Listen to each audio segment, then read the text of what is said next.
À l'issue de 7 heures de débat sans pause et sous très haute surveillance policière, les 9 membres du Conseil constitutionnel se sont prononcés et ont validé l'essentiel de la réforme, à commencer par sa mesure phare, le report de l'âge de départ à la retraite à 64 ans.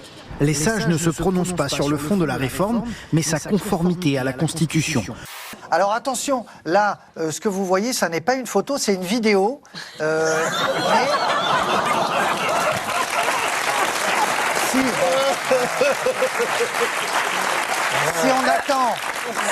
Si on attend 20 minutes, il y en a un qui va bouger.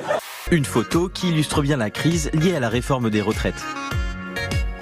La présence de plusieurs dizaines de gendarmes devant le Conseil constitutionnel crée la polémique et indigne de nombreux politiques de l'opposition.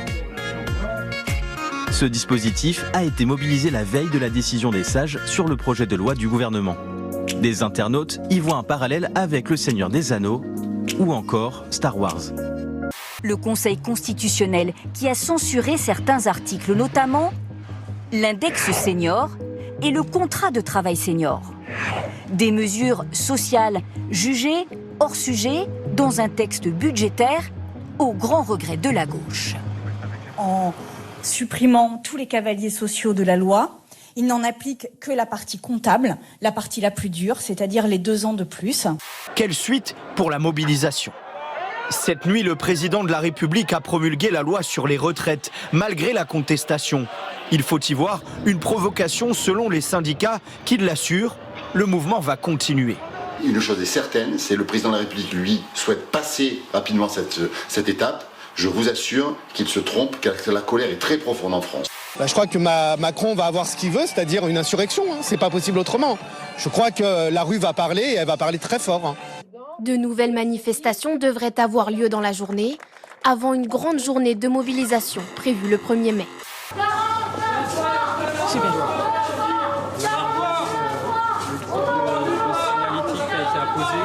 Trimestre anti-inflation sur le rayon des couches qui est vraiment un produit qui a fortement augmenté parce que ça a augmenté de entre 30 et 50% en un an. Alors, voilà ce qui se passe en fait. Dans un monde rempli de haine, nous devons encore oser espérer. Dans un monde rempli de colère, nous devons encore consoler. Dans un monde rempli de désespoir, nous devons encore oser rêver. Et dans un monde rempli de méfiance, nous devons encore oser croire. Et c'est de Michael Jackson. Waouh. C'est intéressant ce débat sur la 6ème République, mais je pense qu'on s'égare un peu de l'actualité. Non, mais je pense que c'est bien d'aller voir les manifestants. Bah justement, c'est peut-être mieux. Allons les voir sur le terrain. Les gens dont on parle, allons les voir sur le terrain, allons à Nice. Demandez-leur à propos de la 6ème République ce qu'ils en pensent. Voilà, on verra. Je vais laisser Benoît Ruiz faire. Déjà maintenant, de Benoît, comment... Raquel, laissez-moi quand même essayer d'animer cette émission, si je peux quand même juste en placer une. Il n'y a plus autant de gens brillants pour faire de la politique. Pourquoi ? Parce qu'on gagne plus d'argent en faisant des affaires, on a moins de juges qui vous tombent sur le rable. Je veux dire, c'est un métier épouvantable. C'est un métier vraiment dangereux et épouvantable, qui détruit la vie familiale, qui détruit tout. Donc les gens les plus brillants, il y en a dans la politique, mais moins qu'avant, et ils sont ailleurs. Bon, ça c'est la preuve. Présente des émissions de télé, c'est ce que vous voulez dire. Comment ? Non, rien. En 4, on a François Bayrou. Que des absents. Le BTP. Ouais, je l'ai fait à l'envers parce que j'ai pris du plus au moins. Là, on est aussi. Bruno Le Maire, voilà. C'est le seul, en fait, qui est vraiment en Roussel, il a fait une grosse percée. Roussel, absolument. Ce qui est dingue, c'est que Bayrou, personne ne pouvait le blairer avant. C'est fou. En fait, globalement, il a marqué. Moins il s'expose. Parce que là, parce que Edouard Philippe, il n'y a plus de son l'image depuis 3 mois. Mme Crespo-Marin, je vais vous le dire, j'adorais cette phrase de Nicolas Sarkozy. J'étais moins fan du monsieur, mais je trouve que c'est un personnage de théâtre, en fait, monsieur Sarkozy. C'est un vrai personnage de théâtre. Le rappeur américain Jay-Z a fait son retour sur scène. C'était hier soir à Paris, invité de la Fondation Vuitton. Le concert surprise avait été annoncé 2 jours plus tôt. Les places étaient comptées, beaucoup de beau monde dans le public. Regardez Rihanna ici dans les tribunes. On va voir Rihanna juste au-dessus. 2 ministres du gouvernement en train de se déhancher. Rima Abdul Malak et Hervé Berville en charge de la culture et de la mer. Ce qui n'a pas manqué de faire réagir en cette période sociale agitée. Emmenez-moi au bout de la terre, emmenez-moi au pays des merveilles.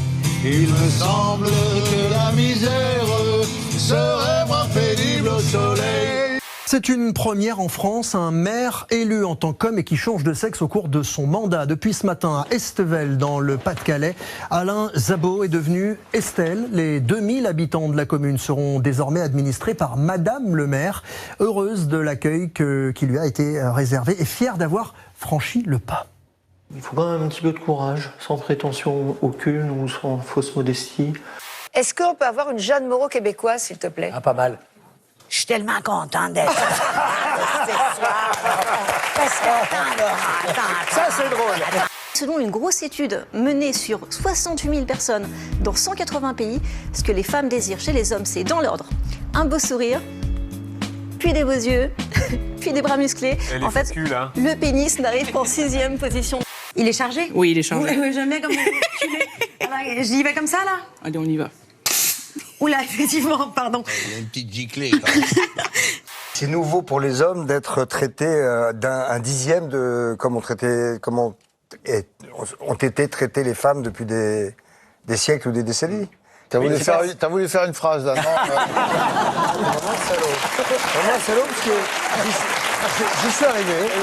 Non, j'y suis arrivé. T'as pas compris. T'as un petit souci de syntaxe. Non, mais je vais la refaire. Dis-moi, ça coule chaud derrière ton oreille ou pas? Parce que ça s'appelle un AVC. À l'éternelle triple question, toujours demeurée sans réponse jusqu'à ce jour. Qui sommes-nous? D'où venons-nous? Où allons-nous? Je réponds. En ce qui me concerne personnellement, je suis moi, je viens de chez moi et j'y retourne.